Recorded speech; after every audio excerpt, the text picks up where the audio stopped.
بسم اللہ الرحمن الرحیم۔ میرا نام ڈاکٹر محمد آصف قریشی ہے۔ میں D G Khan medical college میں پروفیسر آف پیڈیاٹک سرجری اور پرنسپل کے فرائض سر انجام دے رہا ہوں۔ میرا آج کا پیغام ورلڈ ہیپاٹائٹس ڈے کے حوالے سے ہے۔ جیسا کہ ہم جانتے ہیں کہ آج کل تمام ڈاکٹرز اور طبی عملہ کرونا وائرس اور کووڈ-19 پینڈیمک کے خلاف جنگ میں مصروف ہیں۔ یہ لوگ فرنٹ لائن وارئرز کے طور پر کام کر رہے ہیں اور بے شمار مریض ان کی بدولت ٹھیک ہو کر اپنے گھروں کو جا رہے ہیں۔ اپنے فرائض کی انجام دہی میں یہ لوگ اپنی جانوں کا نذرانہ بھی پیش کر رہے ہیں۔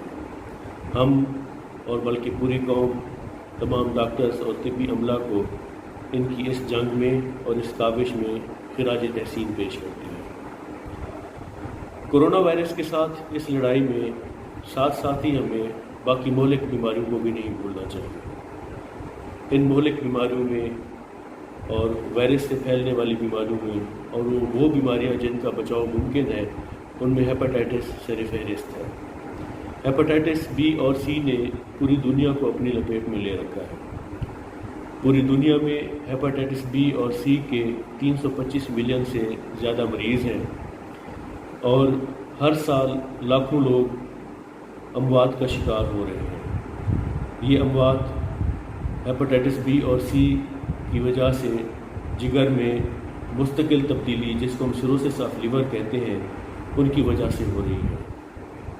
جو لوگ موت کا شکار نہیں بھی ہوتے انہیں جگر کی تبدیلی یا ٹرانسپلانٹ جیسے ایک بڑے مرحلے میں سے گزرنا پڑتا ہے، جو کہ دنیا میں اور پاکستان میں خاص کر اتنا آسان اور ممکن نہیں ہے۔ ہیپاٹائٹس بی اور سی اگر ہم اپنے ملک میں دیکھیں تو باقی دنیا میں ایک شرح اس کے پھیلاؤ کی اور اس کی پریولنس جو ہے باقی دنیا سے زیادہ ہے۔ ہمارا اپنا شہر ڈی جی خان اگر ہم باقی پنجاب کے دیگر شہروں سے اس کا مقابلہ کریں تو ہیپاٹائٹس بی اور سی کے پھیلاؤ میں اور مریضوں کی تعداد میں یہ سب سے زیادہ اور سر فہرست ہے۔ ہیپاٹائٹس بی اور سی کا پھیلاؤ یہ روز بروز بڑھ رہا ہے۔ یہ کیوں بڑھ رہا ہے؟ اس کے بڑھنے کی وجہ یہ ہے کہ لوگوں میں اس سے بچاؤ کے طریقے اور جو تدابیر ان کو معلوم ہونی چاہیے وہ لوگوں کو پتہ نہیں ہے۔ کم علمی اور لاشعوری جو ہے وہ اس کے پھیلاؤ کا سب سے زیادہ اور اہم سبب ہے۔ وقت کی اہم ضرورت ہے کہ لوگوں میں ہیپاٹائٹس بی اور سی کی بیماری کے متعلق، اس کے پھیلاؤ کے متعلق اور اس سے ہم نے کیسے بچنا ہے، اس سے بچاؤ کے متعلق لوگوں میں شعور اجاگر کیا جائے اور ہر گھر میں اور ہر شخص کو اس بات کا پتہ ہونا چاہیے کہ ان کے پیارے یا ان کے گھر کے افراد کس طرح اس گندی اور موذی بیماری کی لپیٹ میں آ سکتے ہیں۔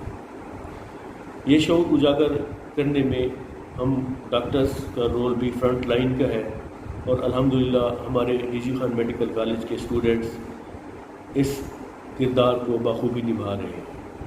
انہوں نے کافی سارے سیمینارز جو بلکہ اب ویبینارز بھی کیے ہیں، لوگوں میں شعور اجاگر کرنے کے لیے انہوں نے کیمپس بھی لگائے ہیں پچھلے سالوں میں، مختلف علاقوں میں جا کے اور لوگوں کی اسکریننگ ٹیسٹ بھی کیے ہیں اور ان میں پمفلٹ بھی تقسیم کیے ہیں اور ان میں اس جو شعور کی اجاگر کرنے کی اور شعور کی بیداری کی مہم کو انہوں نے بہت خوب طریقے سے اور احسن طریقے سے آگے بڑھایا ہے اور اس سلسلے میں ان کو جو وی فیٹ کا پلیٹ فارم مہیا کیا گیا ہے ان کی خدمات بھی قابل تحسین ہیں۔ میری عام لوگوں سے یہی اپیل ہے کہ وہ ہیپاٹائٹس بی اور سی کو بچنے کے طریقوں کو جانیں، اس بیماری کے پھیلاؤ کیسے ہوتا ہے اس کو جانیں اور اس سے بچنے کے لیے جتنی احتیاطی تدابیر وہ اپنا سکتے ہیں وہ اپنائیں، خاص طور پہ جب وہ حجام کے پاس جاتے ہیں، ہیئر ڈریسر کے پاس جاتے ہیں، شیو کراتے وقت ہمیشہ صاف ستھرے آلات کا مطالبہ کریں جو اسٹرلائز ہوئے ہوں۔ آج کل اکثر حجام کی دکانوں میں جو اچھی حجاموں کی دکانیں ان کے پاس اسٹرلائزیشن جو اکوپمنٹ ہے وہ موجود ہوتا ہے، اور ساتھ ہی ہمیشہ اپنے سامنے ایک نیا بلیڈ کھلوا کر پھر شیو کروائیں۔ اور جب بھی کسی کلینک پہ، ڈسپینسری پہ یا وہ کسی ہاسپٹل میں جائیں تو ٹیکا لگواتے وقت یا خاص طور پہ جب ان کو کوئی کٹ آتا ہے تو ٹانکا لگواتے وقت ہمیشہ جو سوچر میٹیریل ہے یا دھاگا اپنے سامنے کھلوائیں۔ اسی طرح سرنج اپنے سامنے نئی سرنج کھلوا کے اس سے اپنے آپ کو، اپنی فیملی کے کسی ممبر کو یا اپنے کسی بچے کو ٹیکا لگوانا ہو تو وہ لگوائیں۔ اسی طرح جو جنسی بے روی جس سے یہ بیماری پھیلتی ہے اس سے اجتناب ہمارا مذہبی اور اخلاقی فریضہ بھی ہے، اور اس سے ہم اجتناب کر کے اپنی صحت کا خیال بھی رکھ سکتے ہیں اور ان موذی امراض سے بھی بچ سکتے ہیں۔ ان طریقوں کو اگر ہم اپنائیں تو ہم اپنے آپ کو اور اس معاشرے کو اب اس موذی بیماری سے مکمل طور پر بچا سکتے ہیں، اور اس کی شرح کم کر کے یقیناً ڈاکٹروں کے اوپر اور اپنا ہمارا جو ہیلتھ سسٹم ہے اس کے اوپر بوجھ کو بھی کم کر سکتے ہیں۔ بہت شکریہ۔